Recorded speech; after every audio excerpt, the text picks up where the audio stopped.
So I was scrolling through my Twitter account and just happened to stumble upon this article coming from the New York Daily News involving Michael Avenatti. And this part, I can see why they conveniently left it out, but I'm glad the cat is now out of the bag.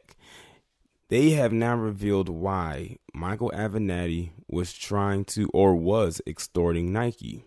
Because, he had stole millions of dollars from Nike and did just about anything to get that money.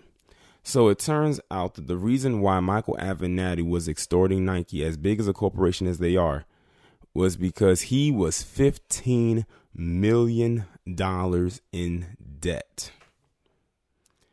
Let me say that again. He was $15 million in debt.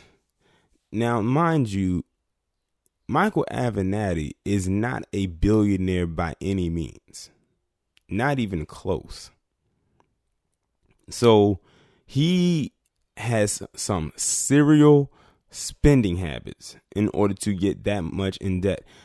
I've never even heard of billionaires being that much in debt, to be quite honest. Because then how in the world did they become a billionaire for them to even get that much in debt? This man just has bad, he has bad money management skills. And usually when someone extorts someone like that, that means they're usually low on funds. But then, you went for the gusto when you went to Nike. Imagine if he was trying to extort the mouse. And y'all know who I'm talking about when I say that.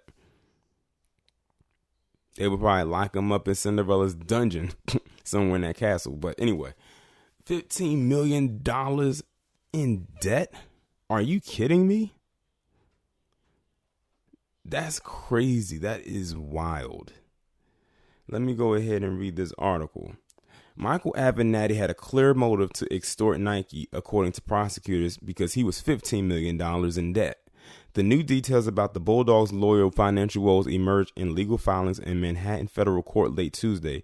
A trial over Michael Avenatti's alleged shakedown over the shoe giant is scheduled for next month. The government does not intend to argue that the defendant was wealthy, and the evidence shows that he was not. If y'all saw how this was written, y'all would laugh because they put it in parentheses. It says the government expects that the evidence at the trial will show that at the time of his charged conduct, the defendant was in significant debt. Specifically, the government presently estimates that the defendant's debt at that time, conservatively, in excess of $15 million. So basically, he was just trying to sue them just to get money, which many people are known to do. When they say a shakedown or extort, that's what he is. He's like a serial extortionist. They just come up with something to try to create a lawsuit to get money out of somebody in hopes that they win. It's like playing the lottery. Avenatti owed money to his co-counsel in the troubled negotiations with Nike, celebrity attorney Mark Garagos, as well as former clients, a former law partner, and 2 ex-wives. Any claim that I was $15 million in debt is ludicrous and absurd, Avenatti said in an email. I am looking forward to the trial in this case, at which time I will be fully exonerated and the truth will be known. Or so he thinks. Avenatti, who skyrocketed to fame through his representation of porn star Stormy Daniels, is accused of trying to extort Nike out of more than $20 million, or he'd go public with allegations that the company secretly paid basketball prospects. In a separate legal filing, Avenatti's attorney Scott Serebnik revealed new details about the evidence of secret payments that resulted in negotiations with Nike in March. Prosecutors say during those talks, Avenatti crossed the line from advocate to extortionist. Payments by Nike for the benefit of amateur players were pervasive. Nike's elite youth basketball league, which features top high school players, was rife with secret payments, according to Avenatti. Such payments are a violation of NCAA rules and potentially a federal crime. Carlton DeBose, the director of the youth league, said he was willing to bet that 38 to 40 teams in the EYBL had to pay a moderate to considerate ransom to families just to play in the EYBL, according to Avenatti. Another Nike executive allegedly admitted to carrying large amounts of cash through the airport security to pay players. The embattled attorney learned of the payments through his representation of Gary Franklin Sr., a prominent figure in the youth basketball world. Franklin claimed that Nike execs pressured him to pay players beginning in 2016. Disgusted with the arrangement, Franklin hired Avenatti to help him reach a confidential settlement with Nike and end the culture of payouts.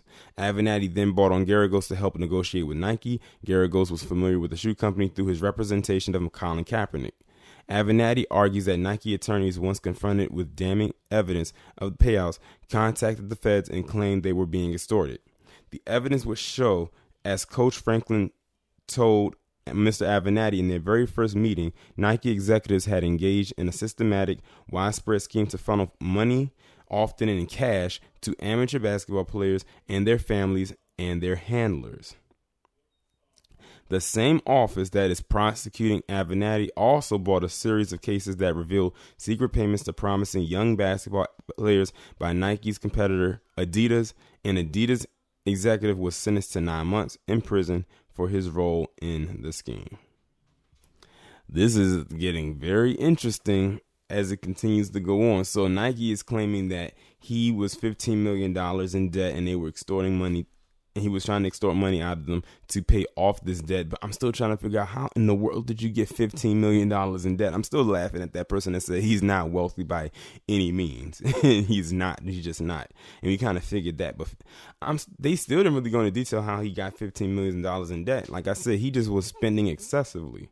And that's why they believe that he is extorting Nike. On the flip side, there could be a possibility that Nike was secretly paying out these players, which is definitely a strong possibility, because when you think about being paid under the table in order to get something that you want, it's highly likely. That's just like payola back in the day, to pay radio stations to play someone's record in heavy rotation to push their artist to the top and keep someone else, maybe their competitor, down closer to the bottom, at least number 2. So I can see both sides of this, but at the same time, that Michael Avenatti is nothing more than a lying, deceiving snake. So I hope the worst for him. Y'all let me know what you think, and I'll talk to you in the next one.